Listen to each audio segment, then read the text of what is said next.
Hello, thank you for joining us. Today I have Ian with me and he's going to talk to us about the pace of digital change and what that can mean for organisations. That pace of digital change can be very paralysing. Sometimes businesses don't know where to start. How would you get a company into it? I think I would say probably the first step is to make sure that you've got the right partners on board.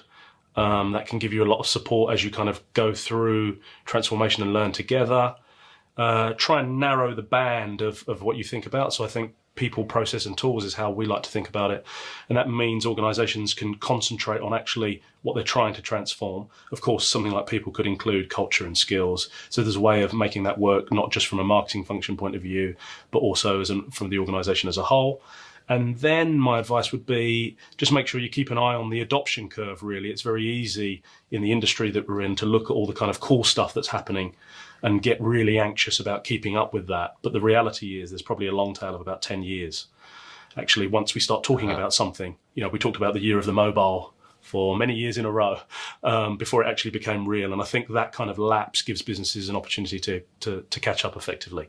So you should kind of approach these things with confidence. Okay.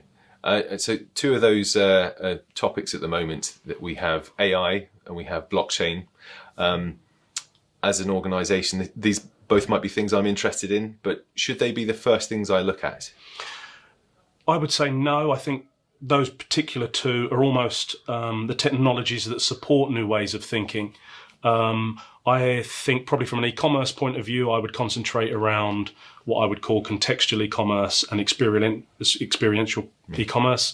Contextual is some of the stuff that you might have seen where people are turning chat channels into sales opportunities and being able to buy through that. A common example of that would be, making your Instagram feed buyable, for instance.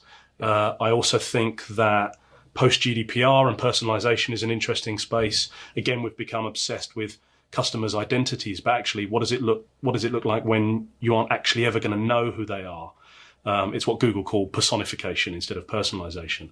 And I think that's an interesting trend that people should focus on.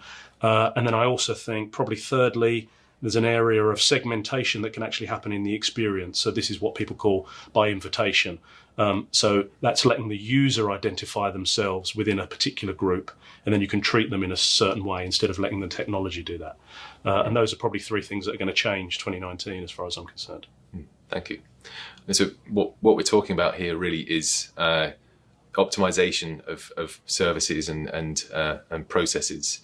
Sagittarius has a long history of optimization, but could you talk us through how your teams are implementing new processes for optimization? So I think probably the biggest change at Sagittarius is that we're now, it's very easy to say putting the customer at the heart of something, but now in terms of our structure, we're doing that. So certainly in my part of the business, we're concentrating around the data and the things that we learn from the customer, how we're going to build a strategy that delivers for them and kind of testing and being agile with that customer, then how we reach them, how we kind of inspire them through content and the type of creative, and then how we wrap that in an experience that serves them. And that's become our structure, and those are the teams that we're organised in, and therefore everything we do around that is by nature optimized, and every time we go through that cycle, there's a constant improvement and kind of design thinking involved in that. And I think that's kind of will change our fortunes and the fortunes of our customers.